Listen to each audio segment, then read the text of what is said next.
வணக்கம் நண்பர்களே, தராசு மேடையில் மீண்டும் சந்திக்கின்றோம். அரசியல் ஆய்வாளர் நிலாம்தீன் எங்களோடு இருக்கின்றார். பல புதிய தகவல்கள், சர்ச்சையான தகவல்கள், நீங்கள் அறியாத தகவல்களை அவரோடு கேட்டு நாம் தெரிந்து கொள்வோம். வணக்கம், அஸ்ஸலாமு அலைக்கும் நிலாம்தீன் அவர்களே. வலைக்கும் ஸலாம் வரஹ்மத்துல்லாஹி வபரகாத்துஹு. வணக்கம் நேயர்களே. இப்பொழுது புதிய சர்ச்சை ஒன்று ஏற்பட்டிருக்கிறது. ரணில் இந்தியா செல்கின்றாரே, அதன் பின்னணி என்ன என்பதுதான் எல்லோருடைய கேள்வியுமாக இருக்கிறது. உண்மைதான். அவர் அதாவது அவங்களால் சொல்லப்படுகின்ற ஒரு விடயம் என்னென்னால், மத்திய பிரதேஷ் ஸ்ரீ சத்ய சாய் வித்யார் இண்டூர், அதாவது மத்திய பிரதேசத்தில் இருக்கின்ற சத்ய சாய் பாபாவோட ஒரு யூனிவர்சிட்டி லெக்சருக்கு போறார் என்று தான் சொல்லுகின்றார்கள். இம்மாதம் 30ஆம் தேதி வரையும் அவர் டெல்லியில் இருப்பார். எங்கென்றால் நாங்கள் ஒரு செய்தியை சொல்ல போகின்றோம். இலங்கையின் ஆட்சி மாற்றம் ஒன்று டெல்லியில் நங்கூரமிட்டுள்ளது. அப்போ இதுல வேடிக்கை என்ன பண்ணால், இப்ப எல்லோரும் நான் ஒரு நேர்காணலில் கொடுத்திருந்தேன், இலங்கை ஆட்சி மாற்றம் ஒன்று நகர போது என்று கோட்டையர் ஆட்சி காலத்தில் 150 ஆசனம் கொண்ட ஒரு நாடாளுமன்றத்தில் இவங்க என்ன பாடி பண்றாங்க, நக்கல் நையாண்டு செய்தார்கள், ஆட்சி மாற்றம் செய்ய முடியுமாண்டு. ஆட்சி மாற்றம் என்பது இந்தியாவோ அமெரிக்காவோ வந்து வாக்கு போடுவதல்ல. அதாவது இந்த ஆட்சிக்கு எதிரான சக்திகளை திரட்டி இந்த சக்திகளை ஒன்று திரட்டி மக்கள் கிளர்ச்சிகள் ஏற்படுத்துவது. அதற்கு ஒரு உதாரணம் தான் நமது கோல்பிஸ். அதாவது நாங்க என்ன சொன்னோம், ஜல்லிக்கட்டுக்கான போராட்டத்தை விட ஜல்லிக்கட்டுக்கான போராட்டத்தை விட மிக அதிகமான போராட்டமாக நான் சொல்லியிருந்தேன். அதற்கான ஒரு வித்திடல், அதற்கான ஒரு முகாந்திரத்தை கொண்டுதான் இங்க இருக்கின்ற சந்தோஷ் ஜா அவர்கள் பிரசல்ஸில் இருந்து இலங்கையை கவனிக்க வேண்டிய இறக்குமதி செய்யப்பட்ட ஒரு ஹை கமிஷனர் சந்தோஷ் ஜா. அவர் ரோவின் ஒரு சிரேஷ்ட சிவில் அதிகாரி. எனவே அவருடைய மேற்பார்வையின் கீழ் ரணிலை வளைத்து பிடித்து இங்கு இவர் அனுரை அவர்கள் பதவி எடுக்கின்ற போது அவர் அங்கு டெல்லி சென்றிருக்கின்றார். அதற்கான ஒரு வடிவங்கள் மிக அதிகமாக தயாரிக்கப்படுகின்றது. அங்கு அவர் செய்ய வேண்டிய விடயங்கள் என்னவென்றால், இந்த லெக்சர் என்ற போர்வையில் போனாலும் கூட அரேஞ்ச்மெண்ட், இது இந்திய கொள்கை வகுப்பாளர்களாலும் வெளியுறவு செயலகத்தின் மேற்பார்வையிலும் ரோ அதிகாரிகள் மற்றும் வெளியுறவு அமைச்சர் ஜெய்சங்கர் அவர்கள் ஊடாக மிக பெரிய உயர்மட்டங்கள் 4-5 தினங்களாக அவர்கள் மிக அதிகமான ஒரு ஒன்றுகூடல் செய்து இந்த ஆட்சிக்கு எதிராக எப்படி கொண்டு செல்லலாம் என்பதை பார்க்கின்றார்கள். ஆனால் இப்ப ரணில இந்தியா விரும்புகிறதா? நாம் எமது நேர்காணலில் முதல், அதாவது ஒரு விடயத்தை நாம் இன்னும் ஒன்றாக தெரிய வேண்டும். எதிரியின் நண்பர்கள், அதாவது இப்ப ரணிலை எதிர்த்து பாருங்கள், கடந்த பொது தேர்தலில் ரணிலை எதிர்த்து இவர்கள் சஜித் பக்கம் நின்றார்கள். இப்ப சஜித்தை ஃபுல்லா கைவிட்டு விட்டார்கள். நாட்டில் வடக்கில் டாக்டர் தேவானந்த் அவர்களை கைவிட்டு விட்டார்கள். அதாவது இந்த உளவு தாவனங்களும் இந்த மேற்கு நாடுகள், அந்நிய நாடுகளும் அவர்களின் தேவைக்கு ஏற்றாப்போல் மாத்திரம்தான் சிலரை வைத்துக் கொள்வார்கள். காலமும் சூழ்நிலையும் மாறுகின்ற போது புது வடிவத்தில் புது அணியை ஏற்படுத்திக் கொள்வது இயற்கை. இப்ப இவருக்கும் ஒரு தாகம், ரணிலுக்கும் ஒரு தாகம் ஆட்சியில் வேண்டும் என்று இதை அவர்கள் பயன்படுத்த போகின்றார்கள். அறகலைக்கு முன்பாக நான் அடிக்கடி சொல்லுகின்ற வார்த்தை, நேர்களுக்கு மீண்டும் அந்த ஆறிப்போன கஞ்சியை மீண்டும் சொல்லுகின்றோம். கோட்டா ஆட்சியை வீழ்த்துவதற்காக மியான்மர்ல இருந்து ஒரு CIA டைரக்டர் ஜெனரல் வந்து இறங்குகின்றார் கொழும்பில். இப்ப கொழும்பில் கோட்டையர் ஆட்சியை வீழ்த்துவதற்காக முதல் சந்திக்கின்றார் விமல் வீரவன்சவை. இதை நாம் ஒரு நேர்காணல் சொல்லி இருக்கின்றோம். சங்கரிலா ஹோட்டலில் சந்திக்கின்றார்கள். சந்தித்த பிற்பாடு கம்மன்பிலை சந்திக்கின்றார். ரணிலுடன் சந்திக்கவில்லை. அவருடன் வேண்டிய விடயங்களை கதைத்து விட்டு அவர் வெளியேறுகின்றார்கள். அவர் வெளியேறி 3 மணி நேரத்தில் கோட்டையனுக்கு மெசேஜ் கொடுக்கின்றாலும், இந்தியரோ அந்த ஆட்சியை கலைக்க வரப்போங்கள் பார்த்துக் கொள்ள. அவர் நாட்டை விட்டு கடந்து 4 மணி நேரத்துக்கு பின்பற்றால் அந்த CIO அதிகாரி இவர் நாட்டுக்குள் தேடுகின்றார். அதே போன்றுதான் இப்படியான ஒரு நிலைமை வருகின்றது. எனவே மிக அதிகமான ஈடுபாட்டு அவர் இருக்க போகின்றார்கள். அது நிச்சயமாக சாத்தியப்பட மிக அதிகமான வாய்ப்பு இருக்கிறதா பார்க்கலாம். இப்ப கடந்த காலத்துல நீங்கள் கோட்டாபாய ஆட்சியிலே 2 வருடங்கள் கடந்த பின்னர் இலங்கையில் ஆட்சி மாற்றம் ஒன்று டெல்லியில் நங்கூரமிட்டுள்ளது என்று நீங்கள் குறிப்பிட்டிருந்தீர்கள். இப்பொழுது அனுராவின் ஆட்சி மாற்றம் ஒன்றுக்கான நங்கூரம் டெல்லியில் இருக்கிறது என்று எடுத்துக்கொள்ளலாமா? நிச்சயமாக டெல்லி அமைத்துக் கொள்ளுங்க. அதாவது நாங்கள் என்ன சொல்ல வாரோம், ரணில் அவருக்கு பிடிப்பில்லை, ஆனால் அவர் சீனாவுக்கு ஆதரவு இல்லையே. ஏன் இந்த கோலம் வருகின்றது? நேற்றைய முன்தினம் முதல் வடக்கில் சீன தூதுவர் சென்று மக்கள் மத்தியில் சந்தித்து மக்களை சீனாவின் பக்கம் இழுக்க பார்க்கவும், அடுத்தது நீங்கள் தமிழ் மக்கள் நல்ல முடிவெடுத்தீர்கள், அப்ப அனுரைக்கு வக்காலத்து வாங்கி இந்த ஆட்சிக்காக சாதாரண மக்களை இழுக்கும் விதமாக சீன தூதுவர் இறுக்கத்தை கொண்டு வந்து ஒரு ஊடக அரேஞ்ச்மெண்ட் செய்யப்பட்டிருக்கிறது.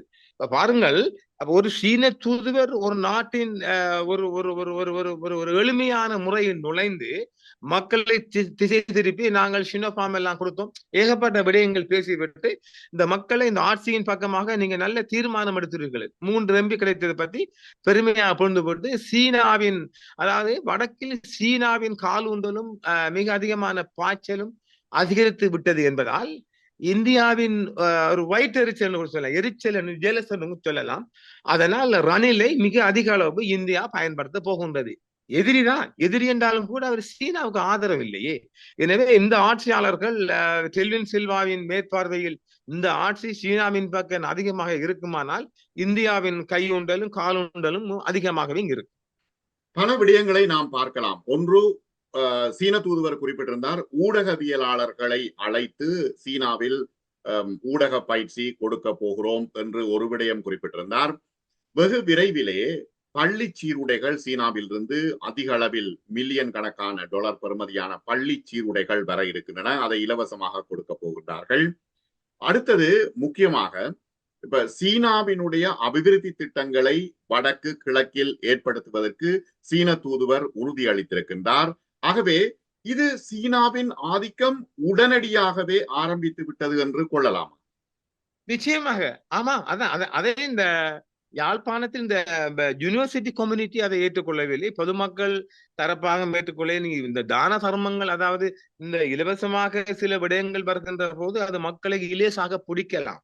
எனவே சீனாவின் ஆதிக்கம் மிக வடக்கில் அதிகரித்து விட்டது. ஆனால் இப்படி ஒன்று வரும் என்றுதான் மக்களுக்கு தெரியாத ஒரு தகவல் என்னவென்றால், வடக்கில் யாழ்ப்பாண விமான நிலையத்தில் பொருத்தப்பட்ட ராடார் இந்தியாவுக்கு நிறைய செய்திகளை அனுப்பி கொண்டு இருக்கின்றது. இது எப்போது பாருங்க, சீனா இப்படித்தான் வரப்போகுது என்று சொல்லி இந்தியாவுக்கு ஏற்கனவே தெரியும். அந்த ஒரு வகையில் தான் யாழ்ப்பாண வடக்கில் பொருத்தப்பட்டிருக்கின்ற ராடார் ஒரு சிறிய ஒரு குருவி, ஒரு 10 கிராம் கொண்ட குருவி பறந்தாலும் கூட அங்கு டெல்லிக்கு தகவல் அனுப்பக்கூடிய விமான நிலையங்கள் மற்றும் டெல்லி தலைமையகத்துக்கெல்லாம் ஒரு செய்தி சொல்லக்கூடிய அளவுக்கு இந்திய ராடார் வேலை செய்கின்றது. எனவே இந்தியாவின் வடக்கில் இந்த சீனாவின் ஆதிக்கம் தவிர்க்க முடியாத ஒன்று. அதை முறியடிக்கிறதுக்கு இந்தியா என்ன விலை கொடுத்து முறியடிக்கும். இப்போது ரணிலை முற்றுமுழுதாக பயன்படுத்த போகின்றார்கள். ரணிலை பயன்படுத்துவதற்கான முழு காரணம் என்ன? அவர் ஒரு பலமான ஆள், ஸ்ட்ராங்கான, அவர் ஒரு ஸ்டீல்மேன், அவர் ஒரு பலமான ஆள். இப்ப சஜித்தை கொண்டு இந்த அளவு சஜித்தை வெற்றிக்கு தான் பார்த்தார்கள். ஆனால் துணிச்சலாக மக்கள் மத்தியில் மக்களை திசை திருப்பக்கூடிய ஒரு விடயமாக பார்க்கப்படவில்லை. பாருங்கள், இப்ப இந்தியாவின் அழுத்தம் பாருங்கள். இப்போது சஜித் அணியிலிருந்து ஹிருனிகா கொழும்பு மாவட்டத்தில் தோல்வி பெற்றவர். அவரை ஏன் உள்ளுக்கு கொண்டு வர போகின்றார்கள்? சஜித் அணியிலிருந்து அவர் மக்கள் போராட்டத்தை செய்யக்கூடிய ஒரு வல்லுநர். எனவே இந்தியா இப்படியான ஆட்களை எல்லாம் சரி செய்து இந்த ஆட்சிக்கு எதிராக மிகப்பெரிய குடைச்சலாகவும் பல விடயங்களை மக்கள் மத்தியிலும் கொண்டு செல்லுக்காகவும் ஹிருனிகா மிக அதிகமாக அந்த ஆர்ப்பாட்டம் எல்லாம் செய்யக்கூடியவர். அதாவது கோட்டையனை கலைத்ததில் மிகப்பெரிய பங்காளி, அது யாரும் மறுக்க முடியாது. நாங்க தான் சொன்னமே எங்கள் கடந்த முந்தைய நேர்காணலில் மிக அதிகமான அதாவது இவர் விட்டு ஓடுவாரா, அதாவது மீண்டும் ஒரு அறகலையா என்ற ஒரு நிலை உருவாகக்கூடிய நிலைமையைத்தான் ரணில் கொண்டு வர போகின்றார். எனவே ரணில் மிக அதிகமான இந்தியாவின் துணையுடன் மிக இரகசியமான முறையில் மிக அதிகமான ஈடுபாடு செய்ய போகின்றார். உண்மைதான். ஹிருனிகா தேசிய பட்டியலில் உள்ளே வருவார் என்று யாருமே எதிர்பார்க்கவில்லை. ஏனெனில் அவர் பல இடங்களில் சஜித் பிரேமதாசாவால் வெட்டப்பட்டார். ஏனெனில் அவரை உள்ளுக்கெடுத்தா அவருடைய ஆதிக்கம் அதிகமாக இருக்குமோ என்று நீங்கள் குறிப்பிட்டதன் பிறகுதான் அந்த விடயம் புரிகிறது. ஹிருனிகா உள்ளே வந்தால் ஒரு ஸ்ட்ராங்கான ஒரு உமனாக அவர் இருப்பார்.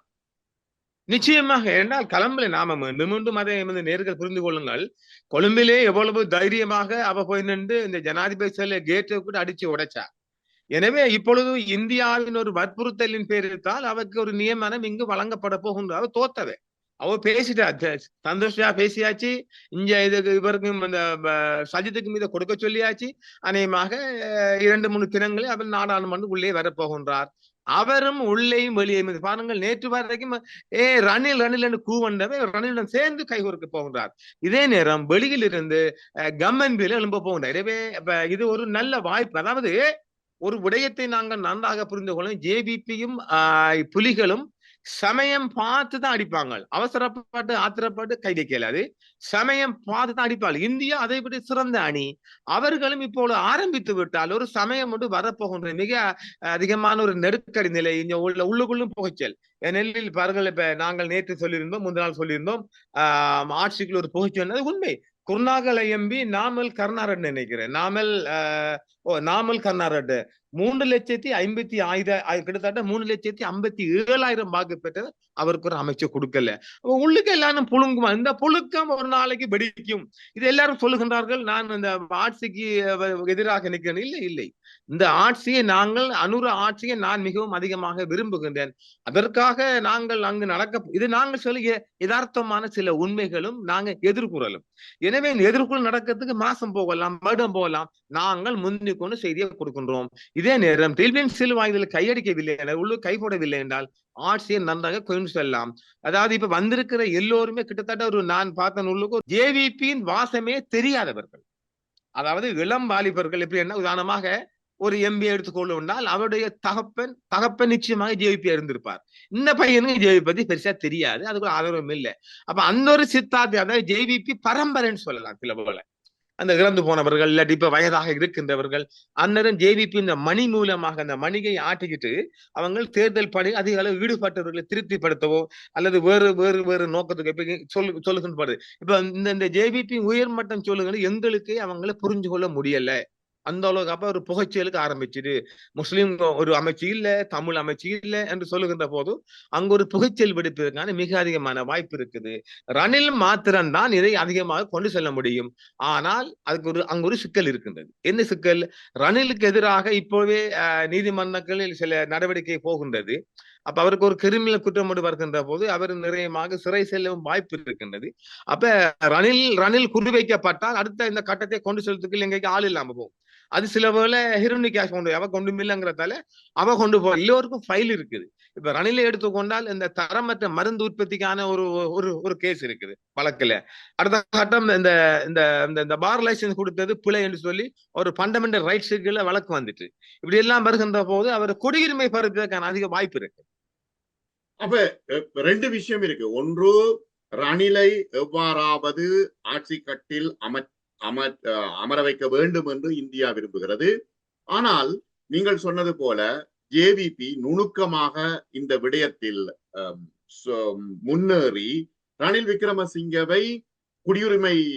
விக்ரமசிங்கவினுடைய குடியுரிமையை பறிக்கக்கூடிய வாய்ப்பு இருக்கிறது என்று சொல்ல வருகிறீர்களா? நான் மீண்டும் அடுத்து சொல்லுகின்றேன். அதைத்தான் நான் உள்ளுக்கு அப்போ இந்த தேர்தல் முடிஞ்ச கையோடும் நான் சொல்லியிருந்தேன். ரணிலை அநேகமாக அவரை குடியுரிமை பறித்தால் மட்டும் ஆட்சியை கொண்டு போகலாம் என்பதை நான் சொல்லியிருக்கிறேன். உள்ளுக்கும் நானும் உள்ளுக்கும் உயர்மட்ட சொல்லியிருக்கின்றேன். பல திட்டங்கள் ஒன்று, ரணிலின் குடியுரிமை பறிக்கப்பட வேண்டும். இந்த ஆட்சியை கொண்டு செல்ல வேண்டுமானால் ரணிலின் குடியுரிமை சட்டத்தின் முன்பாக அதைத்தான் செய்ய போகின்றார். சட்டத்தின் முன்பாக நிறுத்தி ரணிலின் தண்டவாளங்களை வண்டவாளங்களுக்கு கொண்டு வந்து இந்த ஆட்சி கொண்டு செல்ல வேண்டுமானால் ரணிலின் குற்றங்கள் நிரூபிக்கப்பட்டு அந்த கிரிமினல் சிட்டிங்களை கொண்டு போய் அவர் ரிமாண்ட் பண்ணாவிட்டாலும் அவரின் குடியுரிமை பறிக்கப்பட்டால் மாத்திரமே ஆட்சிக்கு குடைச்செல்லாம கொண்டு செல்ல முடியும் என்பதை நான் திட்டவட்டமாக சொல்லிவிட்டேன். அடுத்த கட்டமாக இவருக்கு அனுரை என்பவர் ஒரு விடயத்தை வழங்கிக் கொள்வோம். அனுரைக்கும் பெருசாக அவரும் ஒரு 88ஆம் காலங்களில் ஒரு ஓரளவாகத்தான் ஜேவிபி கொள்கையில் இருக்கின்றார். அனுரையையும் கையில் கொடுத்தால் பல திட்டங்கள் அவர் நிறைவேற்ற வாய்ப்பு இருக்கின்றது. இந்த பெருசு டில்வின் விடுவதில்லை, அதுலதான் பிரச்சனை ஆரம்பிக்குது. அநேகமாக அங்கு புகைச்சல், இந்த புகைச்சலைத்தான் இந்தியா பயன்படுத்த போகின்றது. உள்ளுக்குள் வருகின்ற புகைச்சல் இப்ப ராணுவ பக்கம் சைட் எடுக்கலாம், ஆர்மி பக்கம் எடுக்கலாம், எல்லோரும் இப்ப பாரு அதிகாரிகளும் SLS அதிகாரிகளும் அங்க ஒரு குடைச்சல் இருக்கின்றார்கள். எனவே நாங்க ஏற்கனவே சொன்ன போது ஜனாதிபதி செயலகத்தில் நியமனப்பட்ட ஜனாதிபதி செயலக செக்ரட்டரி. எனவே எல்லா பக்கத்தாலும் குடைச்சல் இருப்பதால் ஒரு மனக்கசப்பு இருப்பதால் இந்தியா அதை ரணில் மூலமாக பயன்படுத்துவதற்கான மாஸ்டர் பிளான் தான் இந்தியா கூப்பிடுங்கிறது டெல்லிக்கு. இப்ப டில்வின் சில்வா சீன சார்பை எடுத்திருப்பதன் காரணத்தினால் தான் இந்த பிரச்சனைகள் எல்லாம் வருகிறது என்று சொல்கிறீர்களா? நிச்சயமாக அதான் உண்மை. எனில் டில்வின் அதான் இல்ல, அது மட்டுமல்ல, இவங்க முற்றுமுழுதாக சீனாவின் பக்கம் தான் அவர்கள் போய்விட்டார்கள். அதுக்கு காரணம் முழு காரணம் டெல்வின் நீண்ட காலமாக அதுக்குள்ள அவங்களுக்கு காசெல்லாம் கொடுத்து அவங்கதான் மிக நீண்ட காலமாக மிக அதிகமான பணப்பட்டுவாடை கொடுத்த இதுதான். என்னால் இதெல்லாம் அதாவது இந்த புலிகள் அழிக்கப்பட்டது சீனாவின் ஒரு நீண்ட கால திட்டம். புலிகள் அழிக்கப்பட வேண்டும் என்று ராஜீவ் காந்தியில எழுதிட்டு கை வச்சவுடன் அழிக்க வேண்டும் இந்தியா திட்டத்திடம் நாங்கள் மீண்டும் மீண்டும் ஒரு விடயத்தை வலியுறுத்துகின்றோம். இந்தியா இன்னும் முட்டாள்தனத்தில் போகின்ற அங்க இருக்கின்ற தமிழ் கட்சிகளையும் தமிழ் மக்களையும் அந்த அனுசரணை கொண்டு போய் அவங்க கொண்டு போகலாம ஒழிய நிச்சயமாக அவளுக்கு வந்து இந்த ரணில விட்டா இனி ஆள் இல்லை. அவங்க ரணில குடியுரிமை பறிக்கப்பட்டால் இந்தியா ஒரு கைவிட்டு இந்தியா நிறைய இழந்துட்டு இந்தியாவின் நாட்டமத்தன்மை இழந்திருக்கு. இன்னும் ஒன்றும் கெட்டு போகல. தமிழ் இப்ப பாருங்க உடனடியாக சந்தோஷா தமிழ் கட்சியில இந்த தமிழ் கட்சியாக சந்திச்சுக்கிறார். பாருங்க வயிறு எரிஞ்சி நீங்க வயிறு எரிஞ்சா குளிர் தண்ணியை ஊத்துங்க. உங்களுக்குரிய வாய்ப்பை இந்தியா தட்டி விட்டுட்டு இந்தியா இன்னும் தமிழ் மக்களின் பக்கம் இல்லாமல் அந்த அரசு பக்கம் நின்றும் சீனாவுக்கு எதிர்க்கிறதுக்கு வல்லமை இல்லாம போகின்றது. நாமல் இந்தியாவுக்கு ஒரு காலம் எதிர்ப்பானவங்கல்ல உண்மையை சொல்லுகின்றோம். அடுத்து இன்னும் ஒரு விடயம் இந்த மக்கள் தெரிஞ்சு கொள்ளுங்கள். ஒரு காலமும் நான் இங்கு விஷம் விதைக்க வரவில்லை. ஆட்சிக்கு எதிராக நடக்க போகின்ற உள்வீட்டு இரசங்களை நகர்வுகளையும் சொல்ல வருகின்ற மொழியே ஆட்சிக்கு எதிரான ஒரு விடயம் அல்ல. இது எனக்கு நிறைய அன்பாக சொல்லுகின்றார்கள். ஆட்சியை விமர்சிக்க வேணாம் என்று நாம் விமர்சிக்க வரவில்லை. முந்திக் கொண்டு நாங்கள் செய்தி தருகின்றோம். ஆட்சிக்கு ஆபத்தான கட்டங்கள் போகின்றது. இப்போ சொல்லுங்கனால 6 மாசம் இல்லாமல் நான் 1 வருடத்துக்கு நான் டார்கெட் பண்ணுகின்றேன். 1 வருடம் 2 வருடம் போகின்றேன். இதுக்குள்ள டெவலப்மெண்ட் மிச்சம் வராது. நிதி பற்றாக்குறை வர போகின்றது. இப்படி அடுத்தது இந்த முகாந்திரம் இல்லாமல் கைதிகள் இடம்பெறக்கூடாது. ஒருவரில் கை வைத்தால் அது நிச்சயமாக அவர் அரெஸ்ட் பண்ணப்பட வேண்டும். சும்மா கூப்பிட்டு டைம் பாஸ் பண்ணக்கூடாது. எனவே இவைகள் நிறைவேற்றப்படவில்லை என்றால் எங்கு மீண்டும் நாங்க சொன்ன அறகலையை நோக்கிய ஒரு பயணத்தை கிருணிகா வந்தால் பார்லிமெண்ட்டுக்குள் அவர் நிச்சயமாக கையில் எடுப்பார். அடுத்த கட்ட ரணில் அவர்கள் மிகப்பெரிய மாஸ்டர் பிளானுடன் அவர் வருகின்ற போது அங்கு சி பிளான் நிறைவேறும். எனவே சி பிளான் என்பது அதாவது ரணிலின் சி பிளான் என்பது புதிதாக இந்தியாவின் ஊடாக திட்டமிடப்பட்ட ஒரு பயணம். இப்ப ஆரம்பத்துல இந்திய ரோவின் தகவல்களுக்கு அமைவாகவே அனுரகுமார திசநாயக்கா இந்த வருடம் ஜனவரி மாதம் டில்லிக்கு அழைக்கப்பட்டிருந்தார். அப்போதே நீங்கள் குறிப்பிட்டிருந்தீர்கள் அனுராவின் ஜனாதிபதி தேர்தல் வெற்றியை பற்றி குறிப்பிட்டிருந்தீர்கள். ஆனால் ஜனாதிபதி தேர்தல் காலத்தில் இந்தியா அனுராவை கைவிட்டு விட்டதாக நினைக்கலாமா? அதன் பின்னணி என்ன? ஏதும் புதிய தகவல்கள் இருக்குதா? அது உண்மைதான். அது உண்மை. அதாவது இந்தியா ஜனவரி மாதத்திலே அவங்க அழைத்து மிகப்பெரிய எல்லாமே நாங்க எல்லாம் பண்ணித்தாரோம் நீங்க தான் வெல்ல போறீங்கன்னு ரோ திரட்டிய தகவல் அது. அதுல இருந்தே நாங்க பிடிச்சுக்கொண்டு வேற அனுரை வெளில போகின்றார். ஏனெனில் அவர்கள் அதாவது கொஞ்சம் கொஞ்சமாக இந்த இந்தியாவுக்கு நாங்கள் எதிரிகள் அல்ல என்பதை ஒரு காரணம் காட்டி இந்தியாவை இலங்கைக்குள்ளிருந்து ஓரளவு சரி ஒரு வழுக்கல் சறுக்கலாக நடத்துவா பார்க்கின்றார்கள். அது ஒரு கட்டம் தான். இப்ப வடக்குல இவர் இந்த சீன தூதர் இந்த அளவு போய் அங்க போய் பண்ண வேண்டிய தேவையே கிடையாது. அவர் வடக்க முழு கட்டுப்பாட்டுக்குள்ள கொண்டு வர்றதுக்கு இவங்கட அனுமதி இல்லாம போகவும் முடியாது. இன்னும் ஒரு விடயம் பிந்தி சொல்லப்படுகின்றது. டக்ளஸ் தேவானந்தா விடயத்தில் இந்தியாவை விட சீனா தான் மிக அதிகமாக ஈடுபட்டு இருக்கின்றார். ஏனெனில் அங்க இந்த இன்வெஸ்டர் அந்த முதலீட்டாளர்கள் வருவதானால் இந்த ரவுடித்தனம் கப்பம் இந்த வார்த்தை கப்பம் அறவிடக்கூடிய சக்திகள் அழிக்கப்பட வேணும் ஒடுக்கப்பட வேணும் என்றுதான் சொல்லப்படுகின்றது. எனவே அதில் ஒரு இந்தியாவை விட சீனாவின் 2 நாடும் இருந்தாலும் சீனாவின் பங்கு அதிகமாக இருக்கின்றது. இந்தியாவை பொறுத்த வரைக்கும் அவர்கள் சீனா ஆதிக்கம் வடக்கில் இருக்குமானால் நிச்சயமாக அந்த ஆதிக்கம் இருக்கு. அதாவது அனுரை அவர்கள் இந்தியா பக்கம் இருக்கல. அவர் இருப்பதால் நாங்க உங்களுக்கு எதிரியாக மாற மாட்டோம் என்றுக்காக நீங்க பெரிதாக ஆதரவு படம்லாம் இல்லை. நாங்கள் தரை மார்க்கமாக விமான மார்க்கமாக ஆகாய மார்க்கமாக கடல் மார்க்கமாக நாங்கள் இந்தியாவுக்கு எந்த ஒரு எதிர்வினைகள் நாங்கள் ஈடுபட மாட்டோம் என்று அவங்க சொல்லிக்கிறாங்க. அதை மீண்டும் வெளியுறவு அமைச்சர் ஹேரத் அவர்களும் வலியுறுத்தி இருக்கிறார் ஜெய்சங்கரிடம். அப்புறம் ஜனாதிபதியும் டெல்லியில் வச்சு சொல்லியிருக்கிறார் நாங்கள் ஆட்சிக்கு வந்தால் அது ஒரு நிலைமை நீடிக்க. அதுவல்ல பிரச்சனை வடக்கில் சீனாவின் ஆதிக்கம். ஆதிக்கம் நிலைநிறுத்தப்படுமானால் நிச்சயமாக இந்தியா மிகப்பெரிய மாற்று வழிகளில் ஆட்சிக்கு எதிராக இயங்கும். இந்தியாவை பொறுத்தளவில் ரஷ்யாவுடனான அந்த உறவு, ரஷ்யாவிலிருந்து ஒயிலை இறக்குமதி செய்து அதனை ஐரோப்பாவுக்கு விற்கிறது இந்தியா. இந்த ஒரு உறவு அமெரிக்கா இந்த நிலைமையில் தற்பொழுது அதானி மீது ஒரு கிடுக்குப்பிடி போட்டு வைத்திருக்கிறது. அந்த ஒலிக்கற்றை விடயங்கள் தொடர்பாக. ஆகவே இந்தியா அமெரிக்காவுக்கு பிடிக்கவில்லை. சீனாவோடு இலங்கை சேர்கிறது. இது மிகப்பெரிய ஒரு சிக்கலான சூழ்நிலையை இலங்கைக்கு ஏற்படுத்துமா? நிச்சயமா. என்னால் இவங்க எந்த பக்கம் நிக்க போறாங்கன்னு ஒரு முடிவெடுக்க வேண்டியிருக்கு. நீங்க சீனாவின் பக்கமா? இது என்றால் இங்கும் இப்ப அனுரை அவர்கள் 3 நாடுகளையும் கையாள வேண்டிய ஒரு தேவை இருக்கின்றது. அமெரிக்கா, சீனா, இந்தியா. அப்ப சீன தூதுவரும் சொல்லுகின்றார், நாங்கள் எங்கட பணியை கவனிக்கின்றோம். இந்தியா அவங்க பணியை கவனிக்க வேண்டும். இந்தியா அண்டை நாடு, அவங்களுக்கு தேவைப்பட்ட நாடுன்னு சொல்லி ஒரு பூசுகின்றாரே ஒழிய, நிச்சயமாக இது ஒரு பாரிய பிரச்சனை. இப்ப அனுரைக்கு மிகப்பெரிய தலையீடு அமெரிக்காவை பாருங்க. அருகம்பே குண்டு வெடிப்பு வந்துட்டு அது வந்துட்டு அமெரிக்க தயாரிப்பு. இப்ப சீனா ஃபுல்லாக வடக்குல களம் இறங்கிட்டு, இப்ப இந்தியா எங்க போய் நிக்காரு? ரோட்ல நிக்கிறார். அவருக்கு ஒரு இடமே இல்லை. அவருக்கு ஒரு வேடந்தாங்கல் இல்லை. அவர் ஒரு பறவையாக வந்து வடக்கில் குடியேறக்கூடிய காலத்தை எல்லாம் விட்டுட்டு இந்த குயில் போன்று அவருக்கு ஒரு கூடே கிடையாமல் இப்ப நடுத்தருவில் நிக்கிறாங்க. ரணிலை வச்சு காய்நாட்டை பாக்குறாங்க. மிகப்பெரிய கஷ்டம்தான். அனுரவால் இது எப்படி சமாளிக்க போகணும்? அனுரையும் கையில் விடல. இந்த மக்கள் கூட டெல்வின் சில்வாக்காக வாக்களிக்கல, அனுரைக்காக தான் வாக்களித்தார்கள். அப்ப டெல்வின் சில்வா இதை விட்டு வலுகின்ற போதுதான் இந்த 3 நாடுகளையும் அவர் ஓரளவு சமநிலையை கொண்டு சமாளிக்கலாம்.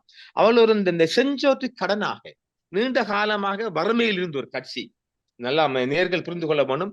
ஒரு வறுமையிலிருந்து அடக்கப்பட்டு ஒடுக்கப்பட்ட உயிர்கள் அதாவது என்ன சொல்ல, இந்த பலி கொடுக்கப்பட்ட, அதாவது இந்த நரபலி கிட்டத்தட்ட 90,000 சிங்கள இளைஞர்களை நரபலி எடுக்கப்பட்ட ஒரு ஆட்சி இது. அது சும்மா எடுக்கல, ரத்தத்தின் மூலமாக பெறப்பட்ட ஆட்சி. நரபலி கொடுக்கப்பட்ட மிகப்பெரிய கல்வி பிள்ளைகளை கல்வியில் முன்னேறக்கூடிய ஒரு சிங்கள சமூகத்தில் மிக அதிக அளவு கல்வியில் முன்னேறக்கூடிய வாலிபர்களையும் யுவதிகளையும் கொன்று குவித்துப்பட்டான், பலி கொடுத்துப்பட்டான் இந்த ஆட்சிக்கு அவர்கள் வந்து. ஏன் அவருக்கு கூட இருந்த பல நண்பர்களும், இப்ப என்னைய கூட இருந்த எவ்வளவோ தமிழ் நண்பர்கள் கொல்லப்பட்டிருக்கிறார்கள் பல இயக்கங்களில். அதே போன்றுதான் அந்த மனவலி அவருக்கு நிச்சயமாக இருக்கும். எனவே அவங்க சும்மா வரவில்லை. இது சும்மா பஞ்சிமத்தில் இருந்து இந்த ஆட்சியை கைப்பற்றவில்லை. நரபலி கொடுத்து இரத்த பலி கொடுத்து தான் அவர்கள் வந்திருக்கிறார்கள். எனவே டெல்வின் சில்வா இதையெல்லாம் மறந்து ஒரு மக்களுக்காக நலனாக்கறினால் அவர் அனுரவிடம் கொடுத்து சென்றால் மாத்திரம்தான் நீங்கள் கேட்ட கேள்விக்கான விடை அளிக்க முடியும்.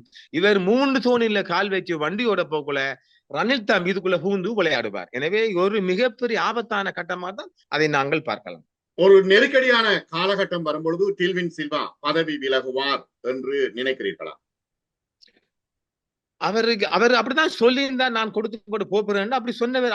அதாவது அவங்க தேர்தல் மேடைகளில் சொன்ன பல விடயங்களை விட்டு வலிகி போகின்றார்கள். அந்த வகையில் டெல்வின் போற மாதிரி தெரியல. நான் நேற்றும் பேசினேன், இன்றைக்கும் பேசுகின்றேன். அவர் அங்க பத்திரமுலையில நிறைய வேலை பார்த்து கொண்டு இருக்கிறாராம். டைம் வச்சு அவர் கிரவுட் பிஸி ஆகி டைம் வச்சு தான் பாக்குறாராம். நானும் மிக விரைவில் சந்திக்க இருக்கின்றேன். அதுக்கு ஒரு ஏற்பாடு செஞ்சிருக்கின்றார்கள். அப்ப நான் பல விஷயங்களை கொடுத்து விட்டேன். மிக விரைவில் அவரை சந்திச்சு நேரப்பட்ட விடயங்களை சொல்ல முடியும். நான் நேர சொல்லிப்பட்டு வரோம், இதெல்லாம் நீங்க விட்டுருங்க. அது நம்ம சொல்லி கேட்கிறாங்கல்ல, என் கருத்தை நான் ஆழமாக சொல்லலாம். அதை மட்டும் நான் சொல்ல முடியும். அதை பார்க்கலாம். என்ன மிகப்பெரிய ஆபத்தான கண்ணு ஆட்சிக்கு ஆபத்தாக இருக்கிற டெல்வின் சில்வா. அதை மக்கள் புரிந்து கொள்ளுங்கள். புகைச்சலுக்கு உடனடியாக மருந்து கொடுப்பது டெல்வின் விலகவனும். அனுரை ஒரு பலமான அவர் வந்து வென்று இருக்கின்றார், பேரை மாற்றி என்பிபி ஜேவிபி என்பிபி அவ்வளவுதான். என்பிபி நாங்க ஒத்தரும் கிடையாது, எல்லாம் இவங்க தான். அந்த இவங்க தான், எல்லாமே இவங்க தான். அவங்களோட காட்சியும் காரணம் எல்லாம் இவங்க தான். ஆனா இது 160 எம்பி மட்டுக்கு, அந்த 150 எம்பி மட்டுக்கு இந்த ஜேவிபி சம்பந்தம் இல்லாதவங்க. அதாவது ஜேவிபி அந்த ஜேவிபி அப்பா மாமா அப்படி ஒரு உறவு கூட வந்தாங்களே, அவங்க ஜேவிபி ஆட்கள் அல்ல. எனவே டெல்வின் சில்வா நிச்சயமாக இதை அனுரவிடமோ அல்லது விஜிதஹேரத்துடமோ கொடுத்துட்டு போனால் மாத்திரம்தான் ஓரளவு பல பிரச்சனை மீள முடியும். இல்லாட்டி நாங்கள் மீண்டும் மீண்டும் பதிவு செய்கின்றோம், விரட்டுவார் அல்லது ஓடி போவார். 2ல் ஒன்றா விட்டு விலகணும், இல்லாட்டி விரட்டப்படுவார் அனுரி அவர்கள். நிறைவாக அமைச்சுகளின் செயலாளர்கள் நியமனத்தில் முஸ்லிம் SLAS அதிகாரிகள் புறக்கணிக்கப்பட்டது சம்பந்தமாக யாரும் நீதிமன்றம் சென்று சாதிக்கலாம் என்று ஒரு விடயம் இருக்கிறது. அது குறித்தான தகவல்கள் என்ன? அது உண்மைதான். அவங்க அதாவது இந்த SLAS ஒரு சீனியர் அதுக்காக இதுக்கு சமனான சூப்பரா ஸ்டேட்ஸ்ல உள்ள SLAS அதிகாரிகள் யாராவது ஒருவர் ஃபண்டமெண்டல் ரைட்ஸ் சுப்ரீம் கோர்ட் யார் போறாங்க, முஸ்லீம் யாராவது வழக்கு கொண்டு போனால் அந்த வாய்ப்பு இருக்கின்றது. மிக லேஸ். அது மட்டும் இல்லை, இன்னொரு ஓர்டரும் எடுக்கலாம். இந்த எங்க அதாவது இந்த வழக்கு போட்ட வழக்காளி என்பவர் அவர் ஒரு இஷ்ட ஓர்டர் கேட்கலாம். சகல சகரிகளை இயங்காமல். அது சூப்பரா இருக்கு, நல்ல கேள்வி வேண்டாதா? என்ன வேடிக்கை என்றால், எங்க சீனியர் அதிகாரி எங்களுக்கு தகுதி இருக்குது, அதுக்கு வந்து அவங்க இந்த கொடுத்தவங்க எல்லாம் பார்க்கணும், அவங்களோட சீனியர் எல்லாம் பார்க்கணும், பார்த்து தகுதி இருக்குமான ஒரு வழக்கு தாக்கல் உடனடியாக கொழும்பு சுப்ரீம் வழக்கு தாக்கல் பண்ணி இவங்க இந்த அது ஒரு பெரிய இஷ்யூவா இருக்குமா, மக்கள் நேருக்கு நல்லா புரிந்து கொள்ளுங்க. பயங்கரமான ஒரு இஷ்யூ இது. அதாவது ஒரு சுப்ரீம் கோர்ட்ல கேஸ் போட்டுவிட்டு உடனே ஒரு ஸ்டே ஆர்டர் கேட்கலாம். இந்த செக்யூரிட்டி அவ்வளவு பேரும் எங்களுக்கு ஒரு நீதி கிடைக்கும் வரைக்கும், எங்களுக்கு ஒரு ஜட்ஜ்மெண்ட் கிடைக்கும் வரை நிப்பாட்டுங்க என்றால் சூப்பரா இருக்கும். யாராவது ஒருவர் கையில் எடுங்க, எல்லாம் தெரிஞ்சிருப்பாங்க. அது அனைவரும் போக மாட்டான். ஒரு செலவு ஒரு 20 லட்சம் போகும் இல்ல. இது ஒரு சமூக ரீதியாக இதென்றால் இதை விட்டு கொடுக்க கூடாது. இந்த ஆட்சிக்கு நீதிமன்றம் தான் பதில் கொடுக்குமானால் நிச்சயமாக நல்ல லோயர்கள் மூலமா கொழும்பில சிறந்த லோயர் மாதிரி இருக்கிறாங்க. முஸ்லிம்கள் யாராவது கவனத்தில் எடுத்து முஸ்லீம் எஸ்எல்எஸ் அதிகாரிகள் உடனே சுப்ரீம் கோர்ட் ஒரு 5 லட்சம் உடனே செலவு போகும். உடனே ஒரு கேஸ் கொண்ட வழக்கு தாக்கல் பண்ணி இவ்வளவு பேர் இயங்காம ஓரளவு இயங்கல, அவங்க எதுலயும் சைன் பண்ணல. இது மிகப்பெரிய ஒரு முன்மாதிரியா இருக்கும். மிகப்பெரிய ஒரு நெத்தி அடி. எங்களுக்கு நீ மவனே அமைச்சு தரலையா, இருடி உனக்கு சங்குதுரம் உண்டு, இதுக்கு ஒரு வேலை பார்க்கலாம். நிச்சயமாக இதில் யாரா எடுத்து சொல்லுங்கள். மிக ஒரு நல்ல ஒரு கேள்வி, சிறப்பான கேள்வி, வாழ்த்துக்கள். எனவே இதில் ஒரு முஸ்லிம்கள் அதிக கவனம் செலுத்துங்கள். இது ஃபண்டமெண்டல் ரைட்ஸ். என்ன சொல்வது ஃபண்டமெண்டல் ரைட்ஸ்? என்ன சொல்வது? அடிப்படை உரிமை, அடிப்படை மனித உரிமை மீறல் வழக்கு தாக்கல் பண்ணினால் உடன் பரிகாரம் கிடைக்கும். ஸ்டே ஆர்டரும் கொடுப்பாங்க. ஒரு செக்ரட்டரியும் சைன் பண்ண முடியாது மவனே, அங்க உள்ள கீழே உள்ள சீனியர் செக்ரட்டரி மாதிரி சைன் வைக்கலாம். இது மிகப்பெரிய அரசுக்கு மிகப்பெரிய அவமானத்தை கொடுக்கும். யாராவது முந்திக் கொள்ளுங்கள், நாங்க இந்த செய்தியை முதல் உலக பரப்புல தந்திருக்கின்றோம். மிக நன்றி நிலாந்தீன் அவர்களே. இந்தியாவுக்கு ரணில் சென்ற விவகாரம் தொடர்பாக இப்பொழுது ரோ எவ்வாறு அனுரா ஆட்சியை கவிழ்ப்பதற்கான முயற்சிகள் செய்ய யோசிக்கிறது என்பது தொடர்பாகவும், சீனாவினுடைய ஆதிக்கம் தொடர்பாகவும், இந்த அமைச்சின் செயலாளர்கள் எவ்வாறு ஒரு வழக்கு போட்டு தங்களுடைய உரிமையை காப்பாற்றிக் கொள்ள முடியும் என்பது தொடர்பாகவும் என்று விளங்கப்படுத்தினீர்கள். மிக நன்றி MM நிலாந்தீன் அவர்களே. மற்றும் ஒரு தராசு மேடை நிகழ்ச்சியில் சந்திப்போம். வணக்கம். அஸ்ஸலாமு அலைக்கும். வலைக்கும் ஸலாம் வரஹ்மத்துல்லாஹி வபரகாத்துஹு. வணக்கம் அன்பார்ந்த நேயர்களே.